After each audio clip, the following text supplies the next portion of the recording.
Okay, my let's keep it real people. Talk about keep it real. I'm in my workout clothes. Tricia's here going, wait a minute. We're going to go live and we're going to do it on Zoom and I can see you. How exciting. So this is a special treat. Not only are we having Tricia Nelson on, which I've been telling my listeners, and oh my gosh, we have pages of questions here. Pages. Oh, yay. So now they'll get to see you. Tricia, Great. I ask everybody the same question for the past 30 days. If you were going to say in one word, what would describe your emotions? What would it be?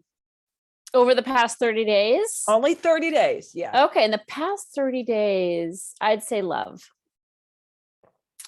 I like that. Tell us why. Well, okay. First of all, I have a fairly new boyfriend that I'm head over heels for. So that helps. 9 months. We're in it 9 months. So that's going great.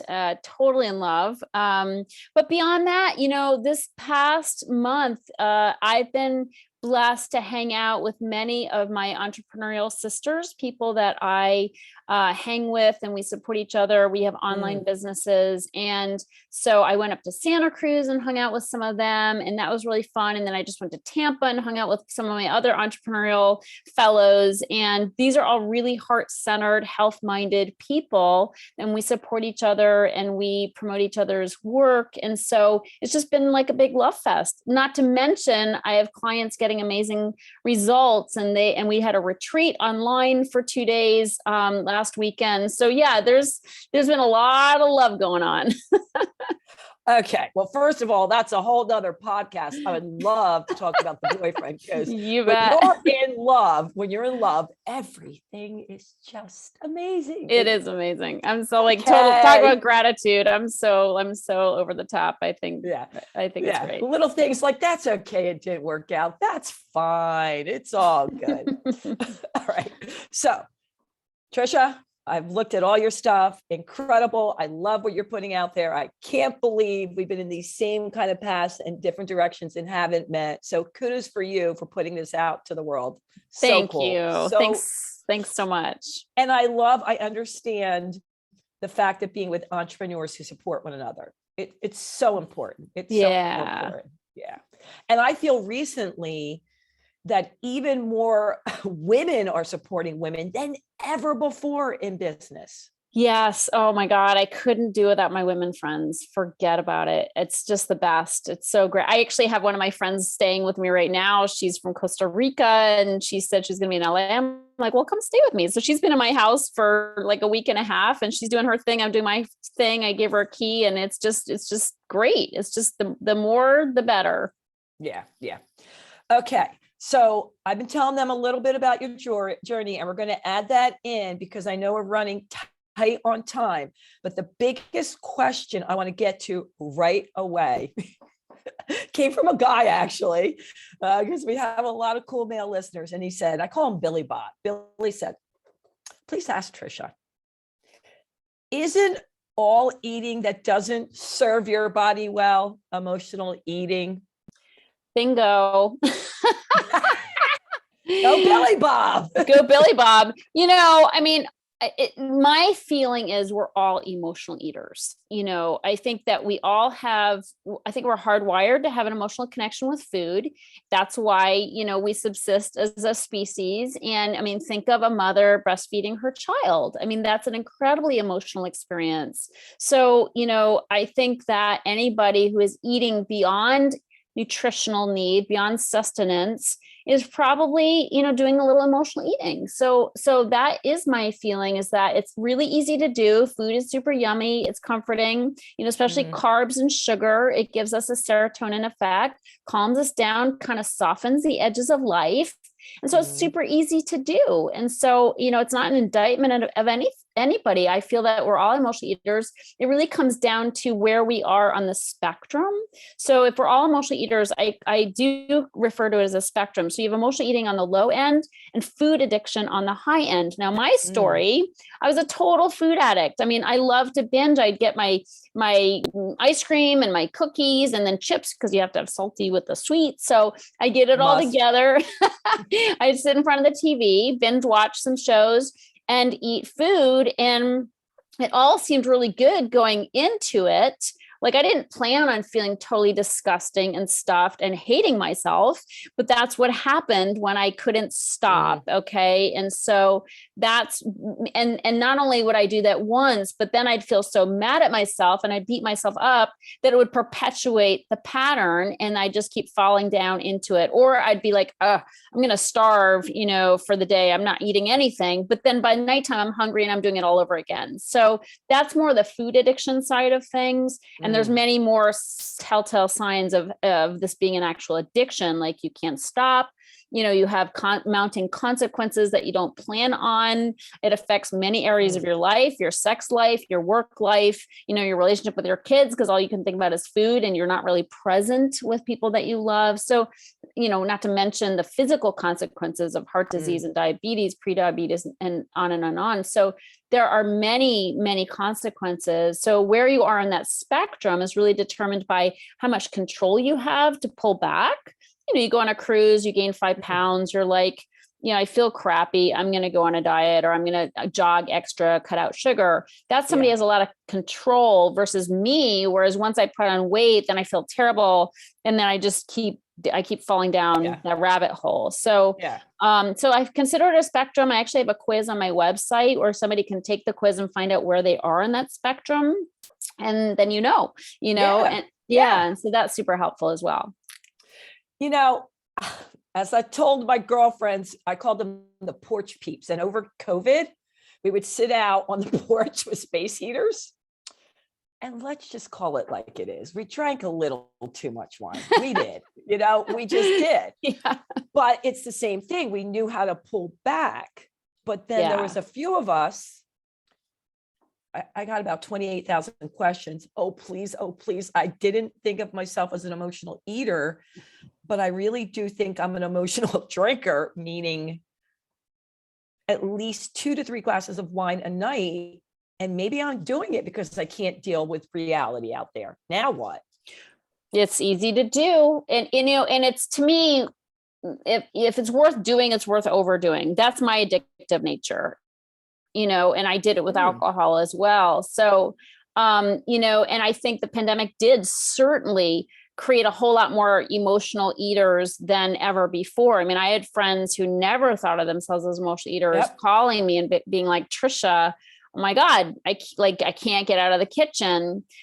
Because our life is upended, our realities, we knew it, the safety of walking out your door ended, and so it was a new reality and people were escaping that very scary reality by eating. And so I consider emotional anything, whether it's drinking or eating or shopping online, which I did some of that during the pandemic, stupid Facebook ads. And then we all did. I know. And so, but anything that we overdo, I refer to it as not only what it does to us, but what it does for us. So I want to kind of describe this. I call it the Pep Test. Oh yeah, I love the Pep Test. Yeah. So the P is an acronym. Pep is an acronym. PEP. The first P stands for painkiller. So whether it's drinking or eating or smoking or shopping, we use it as a painkiller to kill emotional pain. Like, if you're in a job that doesn't fit you anymore, but you're afraid to leave, if you're in a relationship that's kind of should have ended 5 years ago, if you have a parent who's sick, a kid who's dysregulated, whatever it is, life is painful. It gives us, hurdles that are really hard to climb. And so the food can, again, soften that edge. It's like an anesthetic, okay, for something painful. The second, the E in PEP stands for escape. Like we talked about, we just want to get out of a reality. And so, and worry and fear. And so that's a lot of what food does for us as well, food or alcohol or shopping, whatever. And the third, the P, the last P in PEP stands for punishment, which does seem counterintuitive because, eating or drinking seems like a reward. Like I'm going to have my glass of wine, or I'm going to have my favorite pastry or whatever, popcorn. And the thing is even though going in, it's a reward, coming out, like on the other side, it's hurting us, because the way I would do it is I'd end up overdoing it and then feeling mad at myself. So then I would berate myself. I'd feel stuffed. I'd cancel an appointment the next day, or I'd turn my Zoom off of, perhaps somebody was taking their video off because they feel bloated, whatever the consequences, canceling, a lunch date with girlfriends because you feel sick. I mean, whatever it is, that's a punishment. Like, that's not a reward. That's a punishment. So again, to recap, the PEP stands for painkiller, escape, and punishment. So these are some driving forces around our addictive habits, whatever they may be. But by the way, when I was checking you out, I came across that and I thought, ingenious. But here's the thing. And I actually had a client said this to me. Sandy, you mistake me as somebody who wants to work on that. I go, excuse me? She's like, I'm like, where are we going with this, Sally? We'll call her Sally. She's like, I just want to lose the 10 pounds. If I wanted therapy, I'll go to therapy. And so I was trying to say, well, it's kind of all the same thing. The body, you can't separate. You got to get the head and to get the body. And she's like, yeah, I just want to lose 10 pounds. That's it. I go, okay, so basically you want a Band-Aid, lose the weight, gain the weight, lose the weight, gain the weight. She's like, call it like it is. I just need to get into this dress. I mean, how do you deal with that? Because really, I get it. Yeah. I always say, when we're overeating, when we're not fitting in our jeans, when nothing fits us, it's like the house is on fire and all you want to do is put the fire out. Like, you don't really want to hear about the long-term goal. You want to put the fire out. So I totally get that. But we do have to look at the record, because we tend to have amnesia, like we forget our pattern. And, gaining and losing. I did that. I would be up 30, down 20, up 10. And I had like 5 different sizes of pants in my closet as a result of being a yo-yo dieter. But that's, first of all, terribly unhealthy, going up and down the scale. But it's really embarrassing and it's miserable. And so, anybody, have at it. Like, if that's what you want, do it, go ahead, like, forget like your pattern, go ahead and lose the weight and put it back on, like, just knock yourself out. But my experience is that was not a happy camper making, like, I was very unhappy doing that. It was miserable to lose control and gain the weight back on. It was embarrassing. I felt embarrassed when I'd see people and I just packed on 10 or 20 pounds. And so there's got to be a better way. And so my experience is, and statistically speaking, 98% of all diets fail. Like, it is a foregone conclusion that diets don't work. Why? Because, like, exactly like you said, we're putting a Band-Aid on it, and that Band-Aid is going to come off time and time again. So we have to go deeper, but it doesn't have to be therapy. So this is what I tell people is you don't need 20 years of therapy to get control of your eating and stay that way. Okay. So I take a lot of guesswork out of it. And you might have seen in some of my stuff, something that I call the anatomy of the emotional eater. And these are personality traits that make up the emotional eater's personality, which have to be addressed if you're going to have long-term success with weight loss and not do the yo-yo thing. If you want to do the yo-yo thing, keep dieting. That's the perfect prescription. Okay. But if I love this, if you don't want to do that, do you go for it? Yeah. If you don't want that, if you're tired of that, which the people I help they're just like at their wits' end with it. Some of them don't even care if they lose weight. They just want to stop the binge eating, the obsession, not even the eating. Some of them are thin, but they're totally obsessed with food 24/7.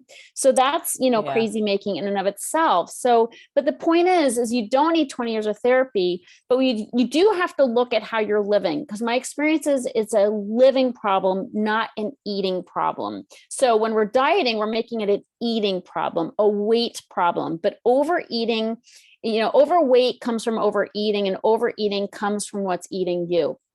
And you got to look at it if you want success long term. Oh my God. I love that. Say that again. That's going to be your banner. Overweight comes from overeating and overeating comes from what's eating you. right? And it's the Yeah. truth. So that's what you have to look at. So it's really a living problem. What do I mean by that? Well, in these 24 personality traits that are so common, I mean, I've been doing this work for 30 years. It's so like you've seen one emotional eater, you've seen us all. And the thing is, these traits create the very stress that we stress eat over. So if you just go on a diet and you don't change these traits, again, you're on the merry-go-round, okay, the roller coaster ride. So basically, what am I talking about? Let's take the trait of people pleasing, which is the number one personality trait of the anatomy of the emotional eater. So people pleasing, what does that got to do with food? When we people please, which we typically do because we don't have a strong sense of ourselves, okay? It's like we want to get validation from the outside and we'll do anything to get it. We want to get those atta girls. They feel good, like, oh, Tricia, we couldn't have done it without you. Or, oh, how do you do it all? Like we love to hear these things, right? It sort of feeds our ego and it makes us feel important and valued. The problem is, we knock ourselves out trying to get it. So we're overdoing, and overeaters are overdoers. We tend to pack our schedule. We love to be busy. Why? Because then we're not feeling any feelings. We're not in touch with ourselves. We're on the run, getting the adrenaline hit all the time. But regarding people pleasing, I don't know about you, but in my experience, nobody's ever as pleased as I plan on them being. So not only have I exhausted myself, burned out my adrenals, trying to be superwoman, but not only that, but I'm kind of pissed off because I did all this and they barely recognized me. Or let's say I got a thank you, but I'm like, thank you. I pulled an all-nighter for this project, and so that combination of being burned out and pissed off is like the perfect prescription to justify the I deserve it binge. It's like, yes, amen, sister. They're not going to recognize me. I'll recognize myself. I'm going to get my favorite foods and sit in front of the TV and have at it. So that's a good example of like, we have to change how we're living. We can't keep burning the candle at both ends, trying to please people. We've got to put boundaries on our time. We have to learn how to say no, especially in party time and holiday time. It's like, we can't say yes to everything. We can't host all the parties and the holiday dinners. We have to get help. We have to say, this time we're going to your house, not my house, or everybody brings a dish. Like, I'm not slaving in the kitchen anymore, or maybe I'm not even going to do gifts. Maybe we're all going to just enjoy a walk together, or maybe we're going to do some new tradition. We're just going to do stockings for each other. I mean, it's like, change up the traditions. Don't make it all about you slaving away, making everybody happy. But that's an example of it being a living problem, not an eating problem. Okay. First of all, I love you. Second of all, I love you too. I mean, come on, sister. How did I not get you on sooner? I've been doing this for 7 years. Anywho, listen to me. If you came to my in-laws and said all this, I would do anything for you. Because by the way, and this is a big thing with a lot of the questions, like you go to all these events and you know what you want to look like and how much you want to weigh and you feel really good about it. But people are constantly, for example, it was my birthday yesterday. I didn't want cake. Happy birthday. I don't want cake. I don't need cake. I don't eat cake. That's not my thing. My weakness is pizza. No. You have to eat cake at your birthday. Just see what I mean? Like the people pleaser. All right. So I said, I'll cut the cake. Little slice of this carrot cake. They're like pissed off. I'm like, I didn't want cake. But the point is, there's also that people pleasing of you should eat this. We should do that. You got to drink this. Well, it's a holiday. I made these cookies. I don't care. I don't want you. And that's a lot of the thing. How surrounded by family that does that when you really do care about what you look like. And before you know it, it's not just 5 pounds, it's 10 pounds. Yeah. And it's a little bit, and I say to people, okay, when you're really social like me, it's not just this glass of wine, it's that glass of wine, it's that cookie. And then once you have the wine, okay, I'm done. Yeah. You totally I'm a lightweight. I'm a lightweight. Like I can have a half a glass. You give me a full glass of wine, I'm not binging, but I'm going to eat stuff I don't want. And then I'm like, why did I Yeah. go to that peer pressure? Okay. Yeah. So So, but that plays into the people pleasing, like I we know. don't want our family to be mad at us. We don't want Aunt Bessie to be pissed off because we don't eat her No, pie, like all they made it that. from scratch. They I made know. the Well, carrot cake from scratch. I mean, my, they my did. She said, what do you I know. do? My mentor used to say, I don't care if Jesus is coming over for dinner. I'm not eating the pie. Like, I don't like it just, we have to, nobody cares. You made me choke. I'm going to use that line. I mean, Oh, nobody God. cares. It's like, yeah, I have to wear it. Like, I have to wear what I eat. Nobody comes home with me. Nobody wakes up. Nobody has to stuff themselves into my jeans, And so it's like, it's not worth it. That little bit of like somebody is feeling like validated because I ate their pie. That's not worth me feeling crappy about my food choices. Are you sure? Because I am positive. It gets really heavy in the family. It gets really I know, intense, but somebody's got to be the trailblazer. Somebody has to say no. Like, no, like it's like me first, finally. Like, it's about time, right? Yeah, I guess you're going to have to be okay. They're going to be pissed off, upset, Yeah. and maybe So here's they're the not deal. going to even like you. So that might I know. be it. So here's the thing. They're just feelings. This is what emotional eating is about. We don't want to feel uncomfortable feelings. Mm-mm. And so somebody being mad at us, this is why people pleasing is our biggest downfall. Somebody being displeased, some, Uncle Tom and Uncle Ralph or Aunt Julie, pouting and giving us the silent treatment because we didn't eat the pie or the turkey or whatever. It's like, let them have their feelings. It's got nothing to do with us. It's really, really important that we don't take it personally, but we have to withstand some uncomfortable feelings. That's true. And it's a pattern, letting people manipulate us is a pattern for us. We're suckers. We're suckers because it usually works. Okay. It usually works. Like, we're like, oh, I'll do anything not to have somebody give me the silent treatment. Let them. Yes. First of all, for Sandy, my son who's 18, his friends used to say, no, we know, we're just telling you it's S for sucker, because we can get you to do anything because you want to make everyone happy. All right. Yeah. So let's dive into that then, because you were talking about tradition. I think it's really hard because you have older generations and they've been doing these things for year after year. And some of them, they're not even happy doing it. Like, I look at them like, why would you do this tradition? It's boring. You hate it. They all complain about shopping. It's not even the money. They don't want to do it. Yeah. I love the idea of taking a walk or playing games together. Yeah. Instead. Who needs more shit? My God. Like, I don't need any more. I don't need anything else in my house. I have too many clothes. I don't even let myself buy myself clothes anymore because I've just got too many of them. So it's just like, there's something really refreshing about a new tradition. And the thing is, the pandemic gave that to us as a gift.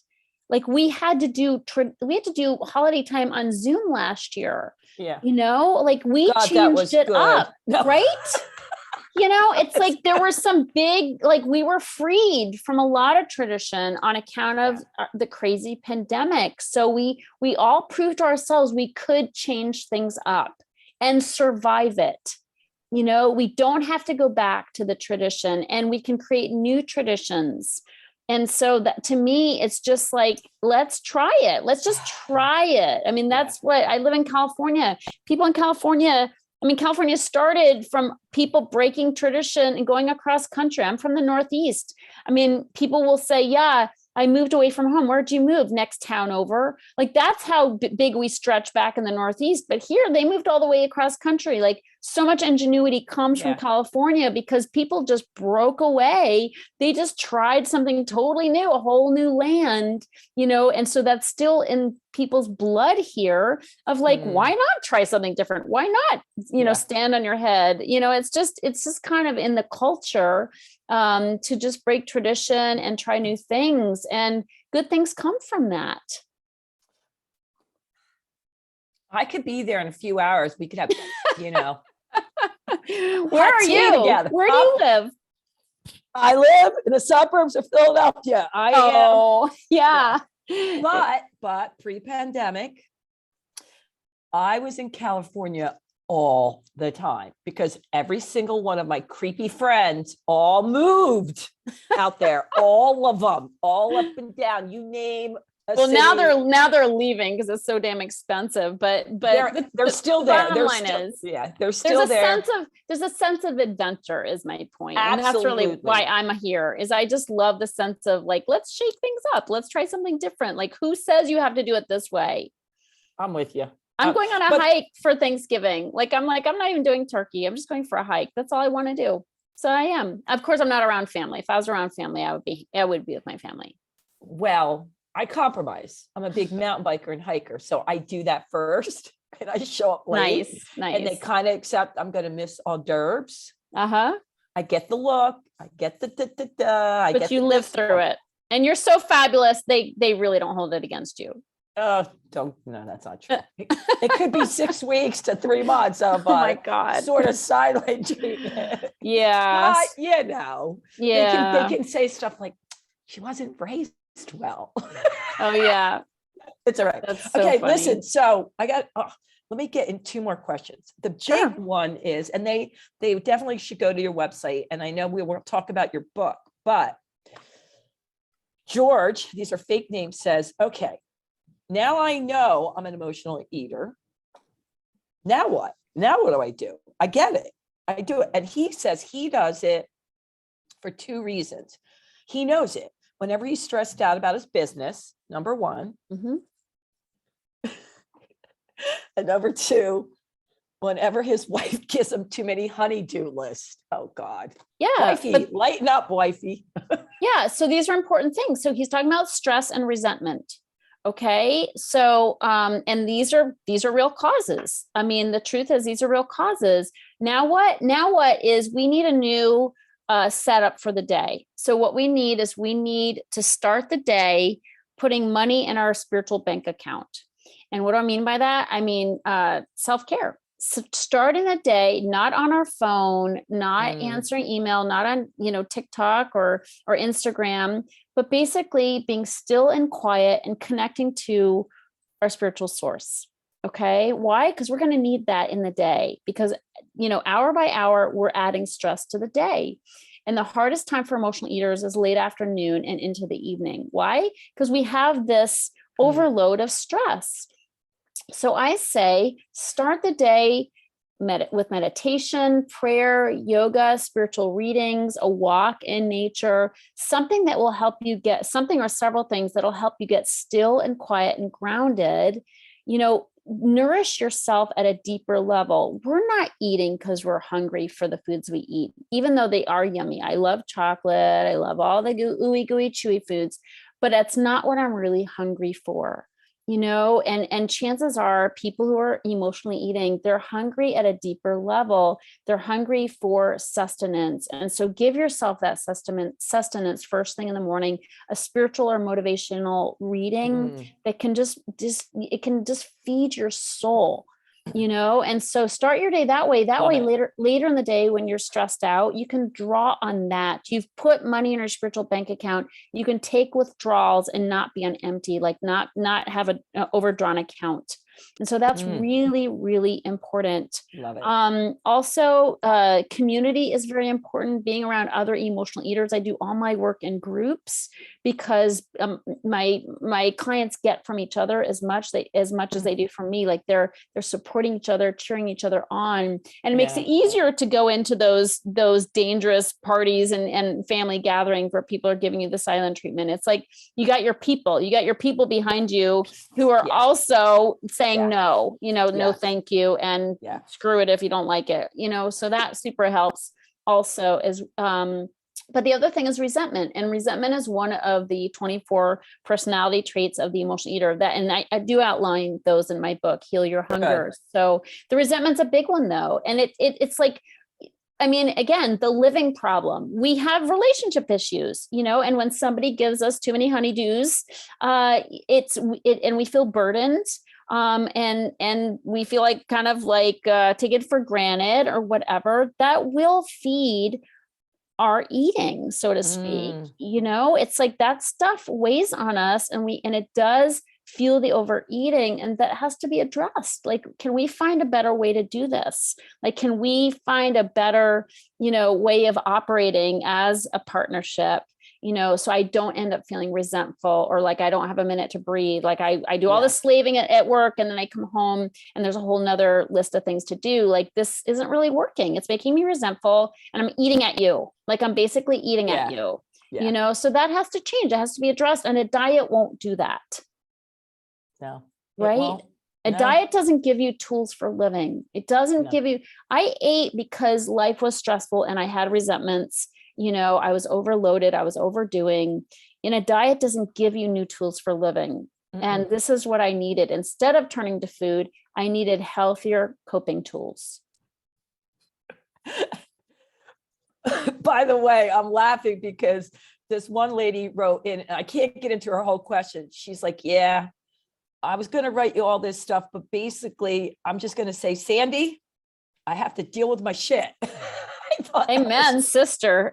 She's like, I'm not even going to write anymore. I have to deal with my shit. And the other guy says, I have to be uncomfortable with being uncomfortable, which yes. For sure. And by the way, that's so me. I can't handle it. If I see one person unhappy or whatever, I've got to make them. But you can. Yeah. Yeah. But you can. And it takes is sitting through uncomfortable feelings and not taking responsibility for other people's stuff. And we do that as emotional eaters. We're so codependent, and I have been that way as well. And it's just like, it's a new muscle to let people figure things out for themselves, because when we rescue them, we deprive them of the opportunity of finding their own coping skills. I'm going to use that with my son. I don't want to deprive you. Oh, I love that. Exactly. I can't help you clean your room. I don't want to deprive you. All right. Okay. Big one. So this is going to be the last big question. Does it matter what eating plan they're on?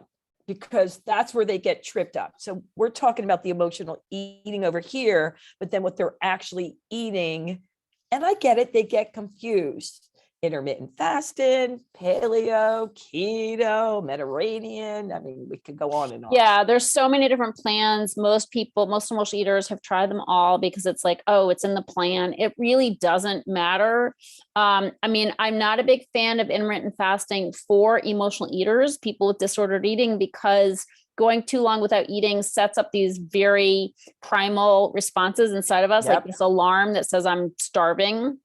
And then we'll go overboard when we open up our window, when we break fast. And so I recommend something called 3-meal magic. I coined that phrase, but it's 3 meals with nothing in between, so that we are on a regular schedule of eating and we're feeling our feelings in between the meals. So getting too hungry can kind of throw us off emotionally as well.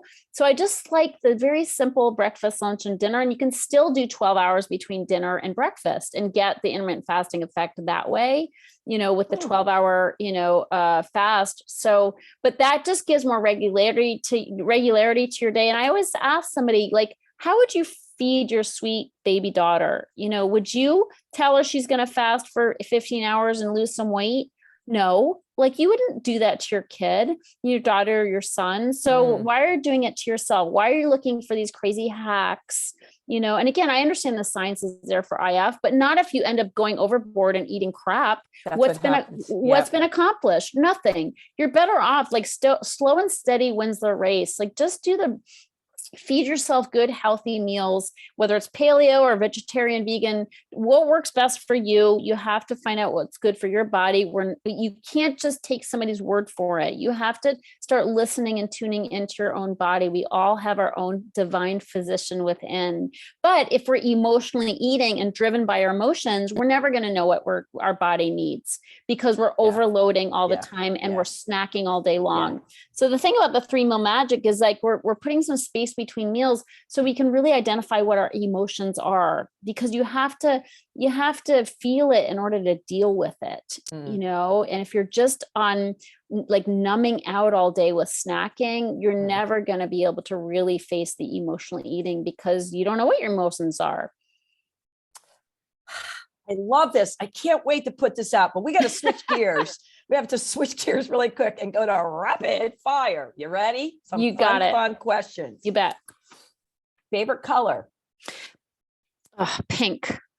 It's pink and blue. Pink or blue. Okay. All right. Favorite food. Don't say kale. Don't say kale. No, fried Brussels sprouts. What would a day look like from you from morning to night if you could do anything? I'd wake up to a sunrise and I'd go for a long sail. Oh, a sail. That sounds like fun. Book besides yours that you could recommend you've read in the last year. I love Untamed by Glennon Doyle. Oh, yeah. Untamed. Okay. You're an animal. What would you be and why would you be that animal? I'd be a doggy because doggies are happy. Happy and loyal. When I say the word universe, what does that mean to you? Good energy. Good energy. I like that. What's something fun you want to do in the next year? Oh, I want to travel. I want to go to Greece. Greece. Do you like cooking? With my boyfriend, I do. He's a good cook, and Ah. I'm the sous chef.